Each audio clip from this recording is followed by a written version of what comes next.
Hi, I'm Greg Schwem. I'm in Atlanta, Georgia, and this is a comedian crashes your pad.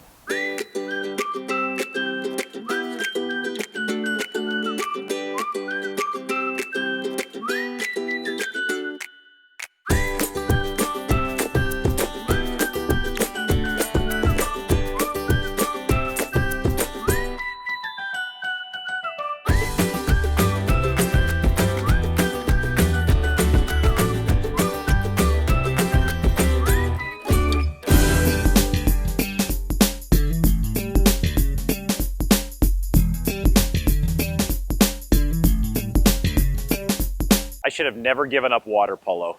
What might have been. This is CNN. We're in Atlanta. That's how it should sound. Seriously, you drink a Pepsi in this town, you might as well just drive your Nissan through downtown Detroit.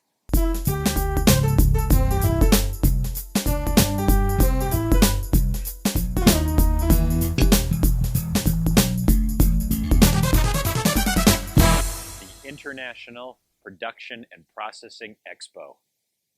It's right in front of me.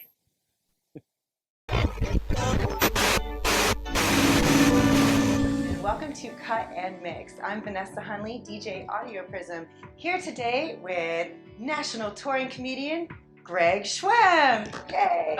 And many crowds have gone wild over this man. It's the International Production and Processing Expo, IPPE. I deal in a lot of acronyms in the corporate world. So I am doing a presentation for the North American Meat Institute, that's NAMI, which is part of the IPPE in Atlanta. I love how you tend to customize It all starts here. your comedy to fit whoever you are speaking with. Right. I've been writing meat jokes for the past week or so. The idea of people who would open their homes to strangers with no questions asked, no vetting at all. I thought that's got to be kind of an interesting person. And people think comedians, they think that our job is telling jokes, but really our job is people. That's how we get the material we do, is we have to be out observing people. Oh, almost forgot. You still haven't met my Pad Crash host, Nathan, a self-described shoe entrepreneur with a pad in an historic building in the heart of downtown Atlanta on, shockingly, Peachtree Street. Every time I come to this city, I just assume everything is on Peachtree Street or some form thereof. Hey, what's happening? How are you? Chicken show's down. That's where I'm. Why do you think I'm there? It's not the chicken show. It's the International Production. It's the chicken show. It's the chicken show. It's the biggest chicken convention anywhere in the world. There's Georgia more to produces it than more that. chickens than any other state in the nation. Okay, so you're excited about this. I'm always, my rooms are always booked out for the chicken For show. the chicken convention. Once inside, I removed my shoes and got a tour of Nathan's pad. I should mention I was sharing his place with an unseen chicken show attendee, You're looking at the famous Coca-Cola sign. but I got the good view, along with some fascinating conversation. I've had astrophysicists crash my pad. Have you really? One time I had. Did they talk at all? One time I had NASA downstairs and I had Google in Midtown. I'm like, come on guys, we're going out for a beer. Comedians, I believe, tend to be, that's kind of a skill that melds with being an entrepreneur as well. You have to think about things in ways other people have not thought about them and combine things in ways that people haven't thought about. So I've never thought about it that way, but I will tell you that this is a much better title than an astrophysicist crashes your pad. I dug on my shoes. You want to explain all this? I took $100 and bought some shoes at the thrift store, and now I've got a whole condo full of shoes downstairs. Okay. About 20,000 shoes. What do you do with them? Sell them. Really? Okay, so you're going to sell all these. These are all from thrift stores and you're going to sell them? Other than restoring old shoes and selling them online, tell me a little bit about Nathan. Your profile, you actually said you had a near-death experience, which is one of the reasons that I was attracted to you. Yeah, I was trying to set a world record, and In what? world's biggest idiot. And actually, I was going to cross the U.S., the first person ever to cross the continental United States on an electric motorcycle from Santa Monica, California to Savannah, Georgia, just for alliterative value, but I didn't get that far. And what happened? First person across the state of Oregon on an electric motorcycle. and get run over. So you walk out of the hospital in Oregon. You're on your way back to Atlanta.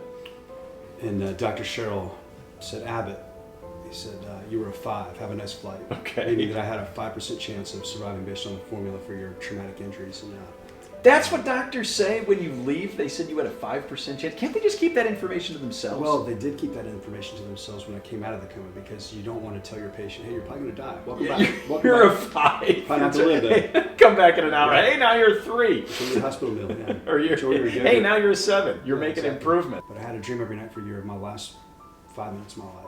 I don't remember anything about the actual accident, but I remember that I was looking back in my life, and it was Judgment Day. Only I wasn't being judged; I was judging my own life. I didn't regret the things that I didn't buy. I didn't regret the nicer car, the condo on the higher floor, or whatever. I didn't regret the other business I didn't start. I didn't regret those things. I regretted not taking the time to talk to my mom on the phone, or tell my secretary. She said, "Hey, Nathan, your little brother's on the phone." And I said, "Well, tell him I'll call him back," and then I wouldn't. That was my perspective that changed, was the realization that I could die at any moment. Well, it's interesting because I should mention that we are shooting this the day after the Kobe Bryant tragedy, and that's what's all over social media right now, is don't put off things tomorrow that you can do today. It's very interesting. I'm staying one night. That's not too long, is it? See you later, Nathan. I gotta go to work. Yeah, whatever.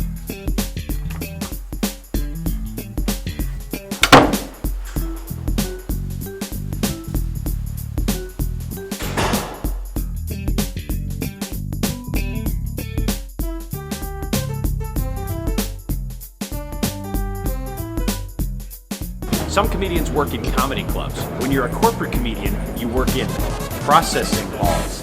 Would you please join me in welcoming Greg Schwem?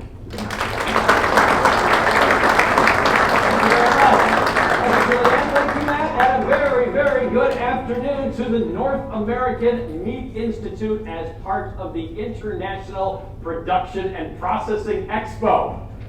After that sentence, I think it's safe to say my career is officially on fire. People who eat and go to the grocery store, pick up a package of hamburger or bacon or really any meat product. Do you think Nathan's Hot Dogs knows that the Oscar Mayer Wienermobile is 1 floor below? I can't tell them that. They have no idea. None. And it's really cool to see these machines in operation in the meat plant. I have a hankering for a big slice of pink elephant. It's just, it'll take your breath away. Since I've been in Atlanta and I've said I'm going to be over there at the World Congress Center, what I get is, the chicken people. I've gotten the chicken people like 3 times. That has to make you feel a little inferior. Number one challenge is labor. So when you think about this, these investments mean I can take the 8 people that do this job right now and move them somewhere else in the plant. It's not about replacing people, it's about redeploying them somewhere else. Trade shows in general are kind of funny. Yes, they are. I mean, it doesn't matter what industry you're in. We still like to kick the tires on things. Yes, we do. We like to see it and touch it and talk to somebody who can tell us about it. And You can't get this stuff on Amazon. I could have hung around and watched the meat and poultry industry do its thing all day long.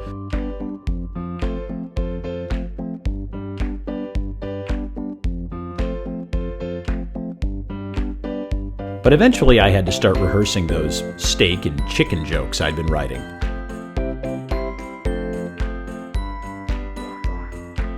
Just curious, do chickens even have a sense of humor? Let's hope so.